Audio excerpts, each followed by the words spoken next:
Needless to say, as Christians we must come to terms with the fact that if we go one day without the Word of God and being in prayer, then the flesh has a huge advantage over our spiritual growth.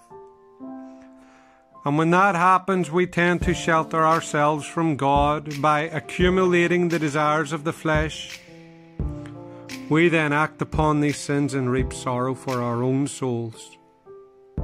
We then become alienated from righteousness, prayer and devotion. Our cup runneth over with sin upon sin. Finally we lay in bed at night and pray unto the Father, giving false promises to change. But when the sun rises, the promises you made to God become a distant memory. We deny it even took place. Does this sound like you? Well then, I want to welcome you, for you are not alone. Somewhere deep within our mortal bodies lies the soul. It yearns for truth and justice. It yearns for a change in the right direction. We tend to neglect the yearning of the soul, for we class it as a job to even pay attention to its groans. But whatever happened to submission? Whatever happened to, come let us reason when God asks us to? And whatever happened to, we can do all things through Christ who strengthens us? Has them true words become too common to our ears? Even though we should be listening to those words with our hearts, have we lost direction? Have we forgotten our first love that we had for Christ? Mixing Christianity in with the wrong that we intentionally do is a recipe for disaster.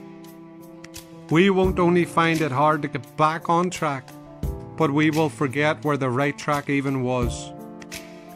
And would we even care anyway?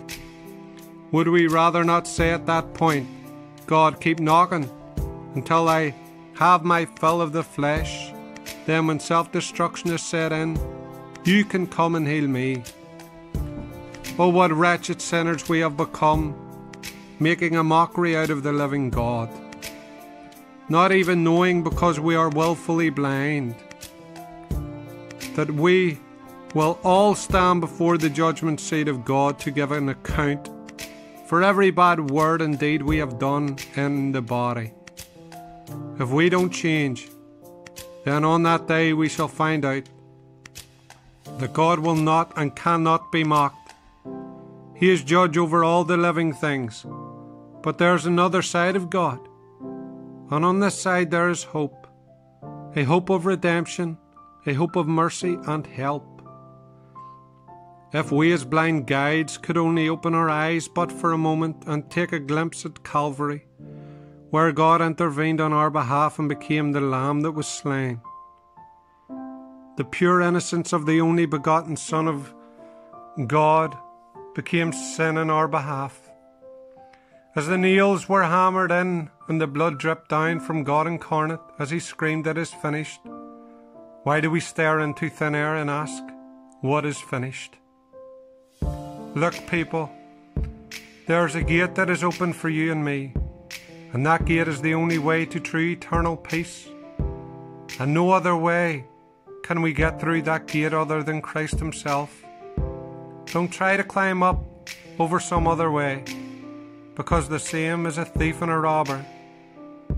But come to God, lay all things down at his feet, and mean every word, with all your being to submit. If you can't, then be honest and walk away.